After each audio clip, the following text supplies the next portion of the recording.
May I propose this? I disagree with Senator Bato in dismissing the case.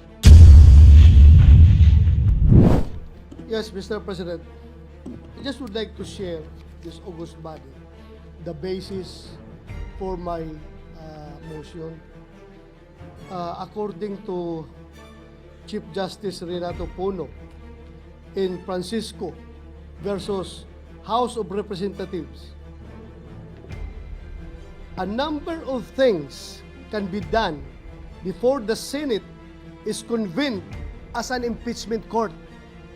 For example, the Senate, which has the primary jurisdiction over the case, can decide the question of whether the one-year ban has been violated or not. Likewise, the Senate can decide whether the complaint on its face has any legal basis. Mr. President, if I may. So as not to belabor the point, Chair would like to state the parliamentary status and make a ruling. Again, to reiterate, Senator Bato, after the end of his privileged speech, made a motion, but before the Chair could act on that motion, he asked for the recognition of Senator Bato, who wanted to second the motion of Senator Bato at the end of his speech. Before the Chair could act on that motion and recognize Senator Bato, Senator Ontiveros and Senator Villanueva signified their intention to speak. Senator Ontiveros made a motion. To suspend further consideration of the matter at hand so that we can proceed to take our oaths. And then Senator Marcos raised the point of order that there are too many pending motions on the floor and that we should dispose of them, as correctly pointed out by her. Senator Villanueva objected to the motion of Senator Bato. With the permission of Senator Villanueva, hindi ko po ituturing na objection yung inyong sinabi dahil ayon mismo sa inyo, hindi naman kayo tutol dun sa motion ni Senator Bato, kanya lamang gusto nyo at sa paniniwala nyo, pwede lamang ito magawa kapag tayo ay isang impeachment court na at hindi bilang isang Senado. Ayon sa authority na kino-quote ni Senator Bato, may opinion, may concurring opinion, si dating Chief Justice Puno na pwedeng itong gawin ng Senado. Concurring and dissenting opinion siya sa pagkakaalala ko sa Francisco. With the permission of the gentleman on the floor, the Chair is of the considered view that and takes well the position of Senator Villanueva.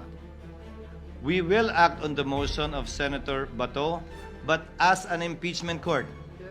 We cannot act on the motion of Senator Bato unless we take our oaths as members of the impeachment court.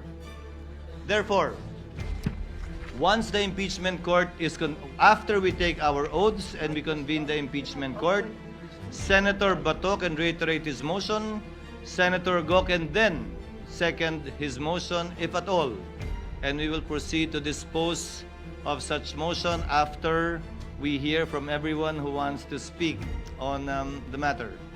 Mr. President, just to clarify your statement, Mr. Senator President. Villanueva, before I make a ruling. Yes, Mr. President, you were saying, Mr. President, because the way I look at it, you're saying, Mr. President, that in order for us to dispense with the motion of Senator Bato, we would have to convene? We would have to convene the impeachment court, as you said earlier. Yes, Mr. President, I thank you for that. But in order for us to convene again, Mr. President, and just for the information of our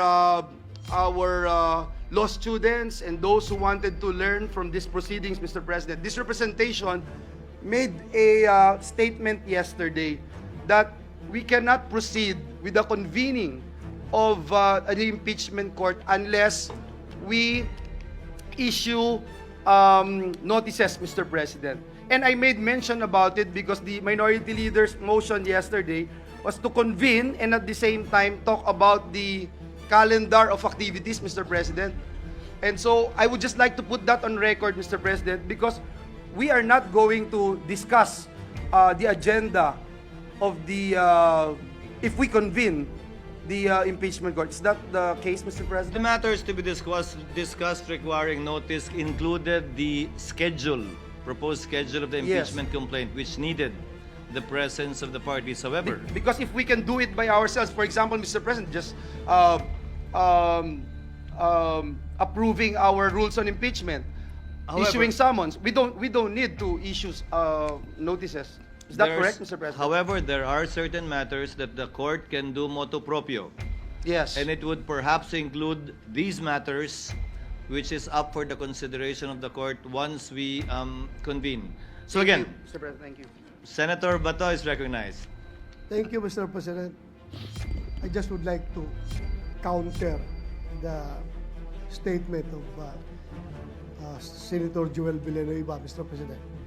You know, as the good Senate President mentioned yesterday, the Senate dismissed the impeachment complaint against Ombudsman Gutierrez after she resigned without convening the impeachment court. Therefore, the Senate, without convening into impeachment court, is not prohibited from dismissing the impeachment case, Mr. President. It's very clear. When you say iba, iba nga kasi nag-resign. Pero still, the capacity or the legality of the action of the Senate not convened as an impeachment court was not questioned. So therefore, considering this case, I think we can do the same, Mr. President. Mr. President, if I may, Mr. President, this is in reaction, Mr. With the President. permission of the gentlemen who have the floor, Chair will suspend for a few minutes because you will most likely simply engage in a debate because clearly you both have different positions on the matter. Session is suspended. Chair would like to make a ruling with the permission and indulgence of the gentleman who had the floor earlier. Again, to reiterate the parliamentary status. It is the opinion of Senator Villanueva that we can only act on the motion of Senator Bato if we convene if we constitute ourselves and convene as an impeachment court. It is the opinion of Senator Bato that we can act on the matter sitting as a Senate in plenary. While both are considered, while the chair considers both legal and possible and probable, the chair prefers that we convene as an impeachment court first before we act on the motion of Senator Bato, and after we approve the rules, that will be the first item in the agenda of the court after being seconded by Senator Go.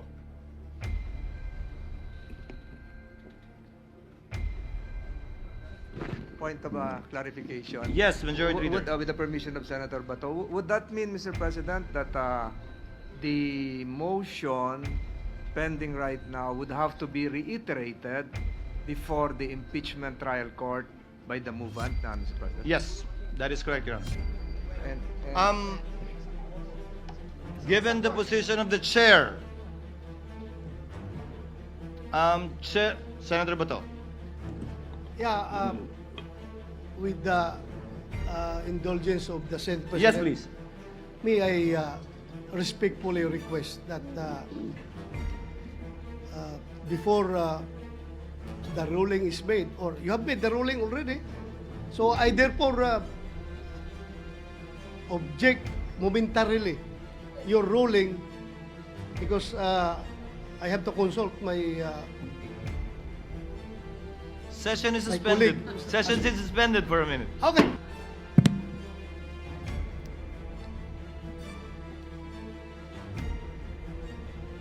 For the last time, the President. chair will now state the parliamentary status. Senator Bato made a motion that Senator Go wanted to second. Senator Joel took the position that we should sit as an impeachment court before we can act on that motion. For the chair, the suggestion of Senator Villanueva is well taken, while recognizing also the position of Senator Bato, although the chair prefers the position of Senator Villanueva that we first convene as an impeachment court before acting on the motion. So the chair hereby rules that in order to act on the motion of Senator Bato, we should first convene as an impeachment court by this representation presiding over the oath taking of the members of the Senate, where the first item in the agenda of the impeachment court, after we approve our rules, will be to act on the motion of Senator Bato, listen to the seconding speech of Senator Go, and perhaps the seconding speech also of Senator Padilla, or whomsoever would like to second the motion, allow the members to speak before dividing the House. So, therefore, Chair will suspend session in order to allow the members to kindly don your robes, impeachment robes, so that the chair can subscribe the oath to the members of the impeachment court, so that we can convene the impeachment court and do the items rather that the chair mentioned earlier. Senator Bato. Mr. President, I think I got the point of the good minority leader. And I would like to expound this, Mr. President, that after we take oath, Mr. President, can we go back as a Senate, not as an impeachment court, para pagbigyan na makapagsalita yung aking mga kasamahan, si Senator Bungo at si Senator Robinhood Padilla, not as an impeachment court, but as a Senate, Mr. President. Just reverting back our status after taking an oath. Mr. President, may I make a suggestion? Senator Allen is recognized. Sir, konting patience po from someone na mas madalas makipag-away kaso sa ipagbati ang ating mga kasama. May I propose this? I disagree with Senator Bato in dismissing the case. I agree with him based on former Chief Justice Puno's statement. And naniniwala kasi ako pag jurisdiction, titignan muna natin sa body. Having said that, tama ang ruling ng Senate President that either or, which is better. The only reason I think that better yung impeachment court because we will take an oath of political neutrality. While there's no test for that, konsensya na natin lahat once we take our oath. May I suggest, because I think the konting disagreement between my two brothers, Brother Joel and Brother Robin, is may feeling na hindi natin pinapasalita yung iba. May feeling naman ang minority dahil mas konti sila ay sinusupil ang kanilang karapatan isulong ang isang constitutional duty. May feeling naman yung iba dito sa likod na bakit masusunod yung minority. But I think, Mr. President, when we convene as an impeachment court, am I correct? Senator Bongo and Senator Robin and anyone who wants to speak on the issue of dismissal or any other motion will be able to speak and can move that their statement also be reflected in our session after or tomorrow. That is correct, Your Honor. So that they don't have to repeat it twice. Because the problem, Senator Bato is not an attorney, but he's talking like an attorney. So Senator Batorney,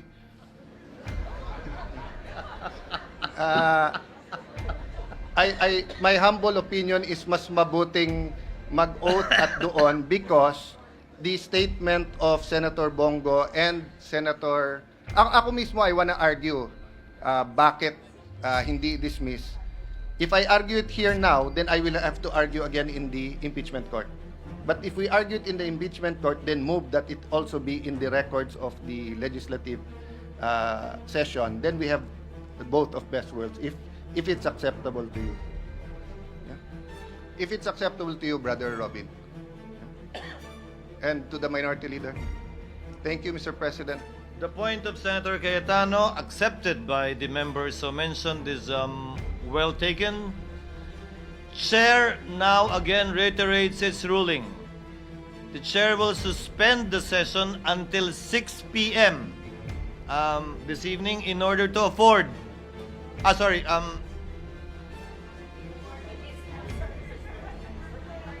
Gaano katagal ba nyo kailangan magbihis? Huh? Forthwith, di ba? 6:15 probably, Mr. President. Would be Chair reasonable. hereby orders that session is suspended until 6:15 Thank you, Mr. President. to afford our members time to don their impeachment robes in order for the members rather, to subscribe. Ano? That is your option, to subscribe to the oath, approve the rules, and dispose of the motion of Senator Bato. So ordered, session is suspended until 6:15.